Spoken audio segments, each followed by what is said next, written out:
नमस्ते दोस्तों, आप सभी का मेरे चैनल पर स्वागत है। आज मैं आपको सुनाने जा रहा हूं एक ऐसी कहानी जो शायद आपको रात में सोने न दे। इसका नाम है हवेली का साया। ये कहानी शुरू होती है रघुनाथपुर गांव से।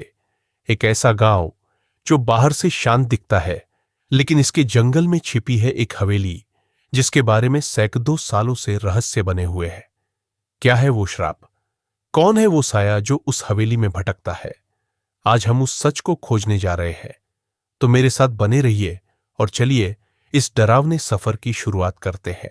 रघुनाथपुर एक छोटा सा गांव था जो ऊंचे ऊंचे पहाड़ों के बीच बसा हुआ था। यहां की हवा में ठंडक थी और चारों तरफ हरियाली फैली हुई थी।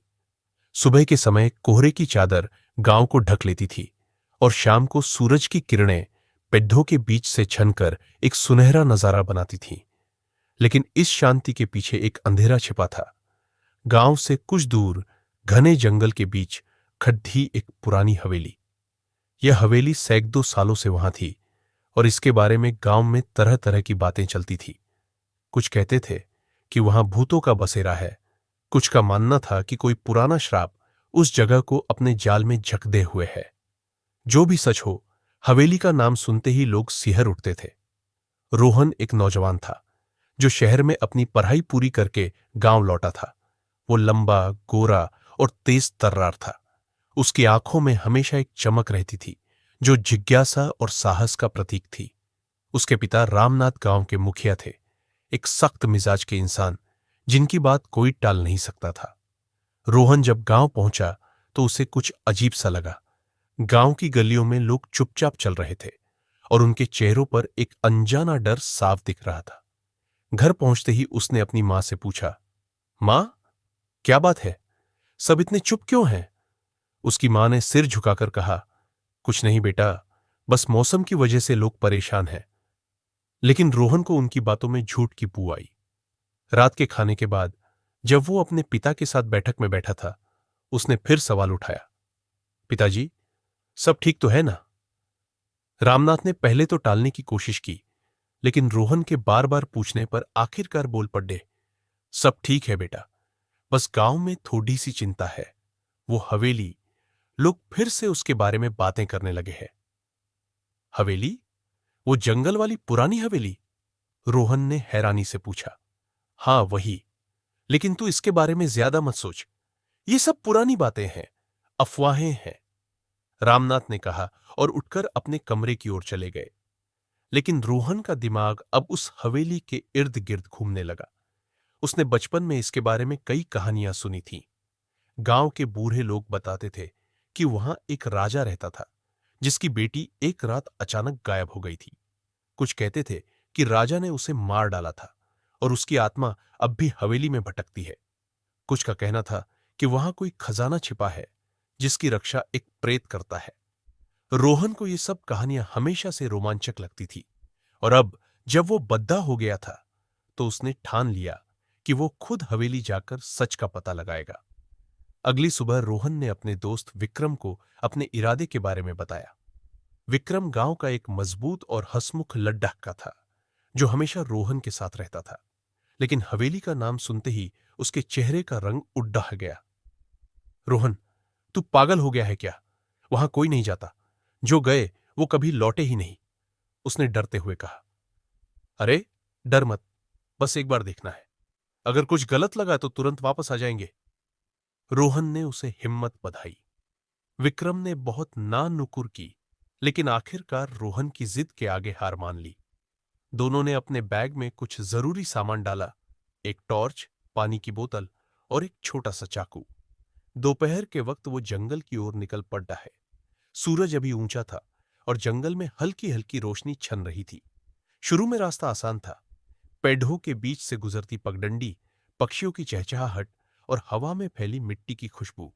लेकिन जैसे जैसे वो आगे बढ़े, जंगल घना होने लगा। पेड़ों की छाव इतनी गहरी हो गई कि सूरज की रोशनी मुश्किल से नीचे पहुंच रही थी। रोहन, अभी भी वक्त है, वापस चले? विक्रम ने एक बार फिर कहा जब वो एक सूखे नाले के पास रुके। अब इतना आगे आ गए हैं तो हवेली देखे बिना कैसे लौटे? रोहन ने हंसते हुए कहा, लेकिन उसकी हंसी में भी एक हल्की सी घबराहट थी। कुछ देर बाद उन्हें एक अजीब सी बदबू महसूस हुई, जैसे कुछ सडीडीएच रहा हो। हवा अब ठंडी हो गई थी और जंगल में एक सन्नाटा छा गया था। पक्षियों की आवाजें गायब हो चुकी थीं और सिर्फ उनके कदमों की सरसराहट सुनाई दे रही थी। अचानक विक्रम रुक गया। रोहन, वो देख! उसने कांपते हाथ से सामने की ओर इशारा किया। वहां पेड़ों के बीच से हवेली का ऊपरी हिस्सा दिख रहा था। एक पुरानी जर्जर इमारत जिसकी दीवारें काली पड्डी डीएच चुकी थी। हवेली के दरवाजे तक पहुंचते पहुंचते सूरज ढलने लगा था। दरवाजा लकड़ी का था जो समय के साथ सडीएच चुका था। अजीब बात यह थी कि वो अपने आप खुला हुआ था, जैसे किसी ने उसे पहले से खोल रखा हो। यह ठीक नहीं लग रहा रोहन, विक्रम ने धीरे से कहा। चल अंदर चलते हैं, थोड़ी देर में बाहर आ जाएंगे।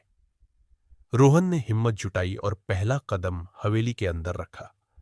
हवेली के अंदर का माहौल किसी कब्रिस्तान से कम नहीं था। फर्श पर धूल की मोटी परत जमी थी और हर कदम के साथ एक चरमराहट की आवाज गूंजती थी। दीवारों पर पुराने जाले लटक रहे थे और खिड़कियों के शीशे टूटे हुए थे, जिनसे ठंडी हवा अंदर आ रही थी। हॉल में एक बद्दी सी तस्वीर टंगी थी, एक राजा और उसकी बेटी की।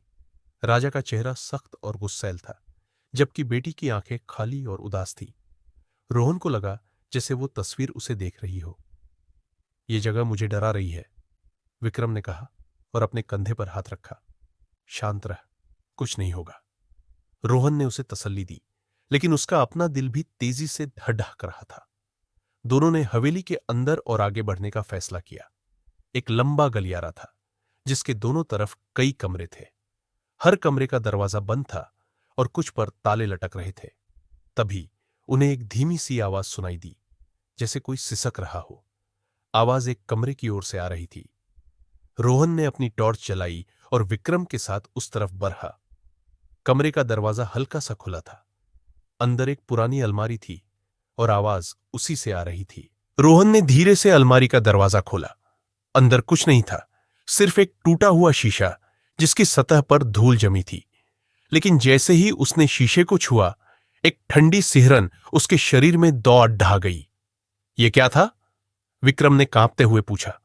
पता नहीं, शायद हवा का शोर था, रोहन ने कहा, लेकिन उसे खुद पर यकीन नहीं था। अचानक एक जोर की आवाज आई, जैसे कोई भारी चीज ऊपर से गिरी हो। दोनों ने पीछे मुद्दा कर देखा, लेकिन हॉल खाली था। फिर वही आवाज आई, इस बार उनके ठीक पीछे से। रोहन ने टॉर्च घुमाई और उसकी रोशनी में एक साया दिखा, एक लंबी पतली आकृति जो दीवार पर पड्डी डीएच रही थी। लेकिन जब वो उस तरफ मुद्दे तो वहां कुछ भी नहीं था। रोहन, अब चलते हैं, विक्रम ने चिल्लाकर कहा। थोड़ी देर और रुक, रोहन ने कहा, लेकिन उसकी आवाज में डर साफ झलक रहा था।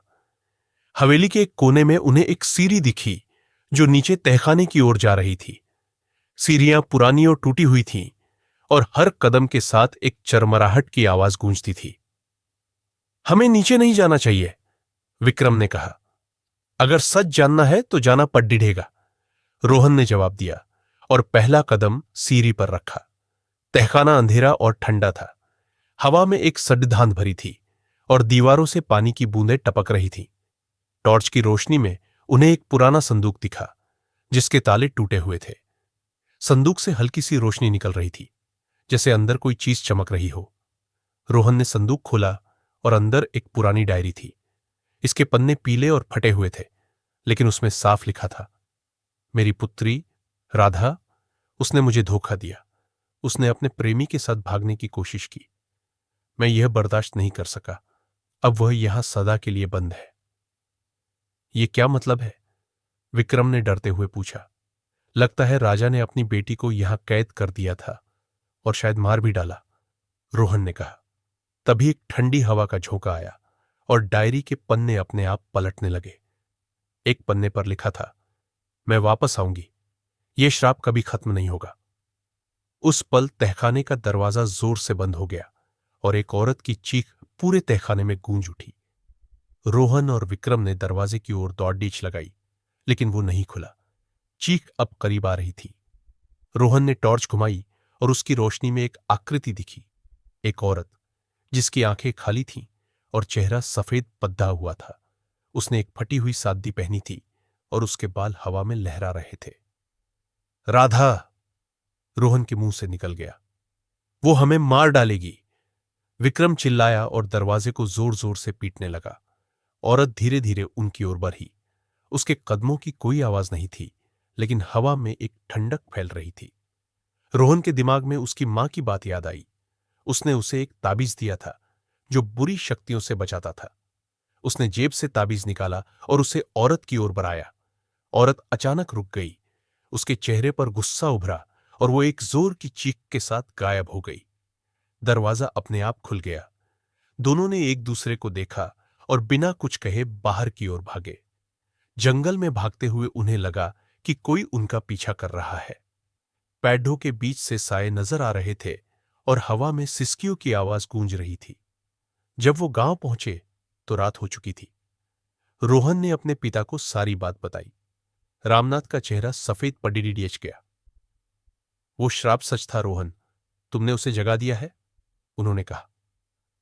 अगली रात गांव में अजीब घटनाएं शुरू हो गई। लोगों के घरों के दरवाजे अपने आप खुलने लगे और खिद्दाकियों से ठंडी हवा के साथ साए अंदर झांकते दिखे।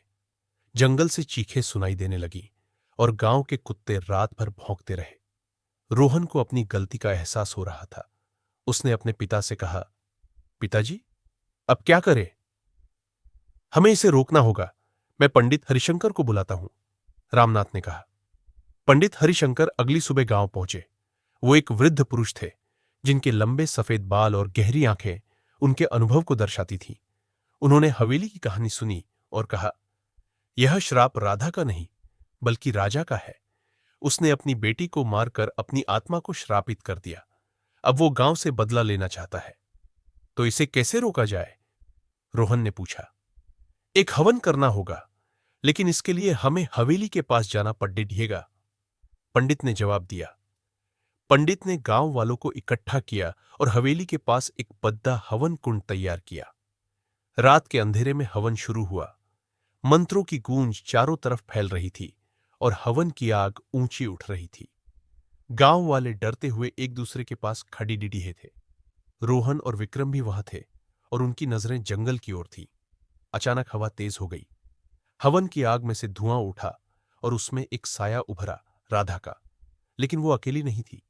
उसके पीछे राजा की आकृति थी जिसकी आंखों में आग जल रही थी। तुमने मेरी शांति भंग की, उसकी भारी आवाज गूंजी। तुमने अपनी बेटी को मारकर यह श्राप खुद बुलाया, पंडित ने जवाब दिया और मंत्रों की गति बढ़ा दी। हवा अब तूफान में बदल गई थी। पैडरिश हिल रहे थे और हवेली की दीवारों से अजीब अजीब आवाजें आने लगी। राधा की आत्मा आगे बढ़ी और अपने पिता की ओर मुद्दी। तुमने मुझे कैद किया, मुझे मारा, लेकिन अब मैं आजाद हूं। उसकी आवाज में दर्द और गुस्सा था। उसने अपने पिता के साए को पकड़ा और दोनों एक चमकदार रोशनी में गायब हो गए। हवन की आग शांत हो गई और जंगल में एक गहरी खामोशी छा गई। पंडित ने कहा, श्राप खत्म हो गया। राधा ने अपने पिता को अपने साथ ले जाकर गांव को मुक्त कर दिया। गांव वाले राहत की सांस लेते हुए अपने घरों को लौट गए। रोहन को अब समझ आ गया था कि कुछ रहस्यों को छेदना ठीक नहीं होता। हवेली अब भी वहां खद्दी थी, लेकिन उसका डर अब गांव से दूर हो चुका था।